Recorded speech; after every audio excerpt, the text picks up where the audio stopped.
Recently in the Autodesk forum, somebody asked about removing a particular component um, from a blend shape as they were having problems with uh, just an errant vert that was causing issues. And they asked me to clarify uh, what I was talking about. And yeah, so there's a couple different ways you can control the components in a blend shape or any other deformer. One is to paint them. So if you go to paint, I'm just right-clicking paint blend shape and go to blend shape target weights. I'm going to pull up the option box here. Often the tool settings will be set to the global weighting of the blend shape rather than the target. So I recommend bringing up that tool setting just so you can always go in there. And when you're there, you can always control it like every other painting thing, like skin weights and stuff like that. Um, Same sort of tools that you would find here. But they were still having a problem with that, and that wasn't working. They just were like, you know what? Nope, those vertices got to go.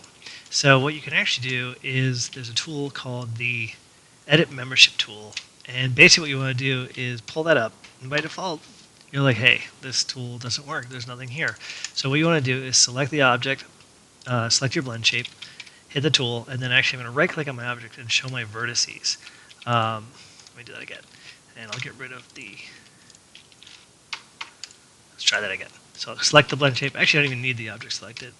I'll go back into the tool, and it's showing me all of the components that the blend shape is acting on. It's almost always vertices.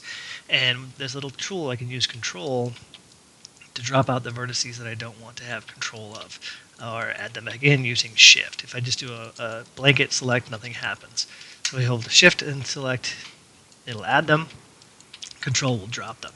So let's say I wanted to get rid of the outsides of this and be like, you know what, no matter what my blend shape does, do not affect, maybe it's a hatch or something like that. It needs to be controlled. So now if I grab that corner, you see nothing happens.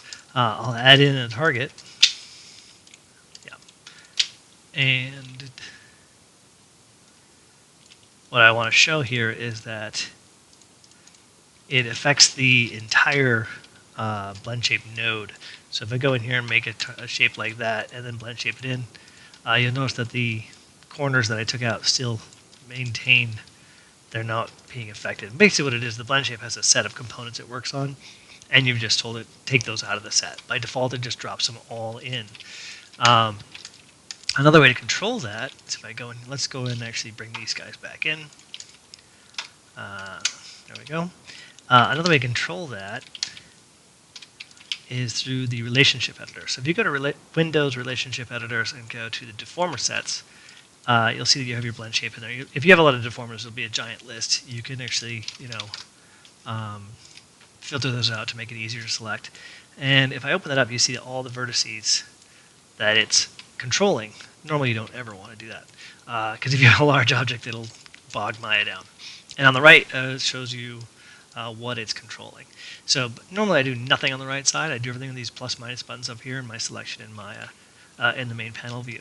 So I'm going to hit minus, and it's going to drop them out. And if I grow this selection a little bit, I should be able to just drop them out. But for some reason, this is 2017. There's some sort of error here. If it's already dropped out, it just throws a warning and doesn't do anything. I don't know why that is, but it should just drop them out. Get rid of what along those lines, if it works for all deformers. So if I grab the object here and add a nonlinear, like a bend, and bend that, yes, you can paint them. I have had some issues with the paint not quite working right. So if I do anything with the painting, I'll often get the shape I want and duplicate that out and use it as a blend shape. Or what I'll do is I'll pipe the deformed object into a blend shape and then paint the blend shape weights, as they tend to be a little bit better. But the same tool applies. So if I select the bend here and go to my Edit Membership tool, right-click, Show Vertices. Oops, did I drop it? Oh, I dropped the tool. Do that again. Weird. There we go. It shows all our verts. I'm going to Control and drop them out, Shift to drop them in, and Same thing works with the relationship editor. Looks like I have to reopen it. You'll see that Ben set there, and I can drop them out or put them back in. You can also add objects to your deformers that way too. So if I select these two guys out here and I still have that Ben selected, I can hit plus. It's going to add them in. So now they're all affected by that bend deformer. And you can drop them out the same way. But you can't drop off on a object level, because basically what it does, it looks at the components and then drops them.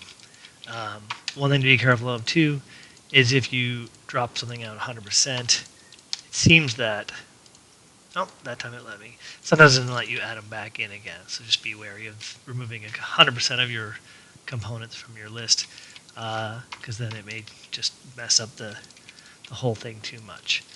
All right, so I hope that helps, and thanks for watching.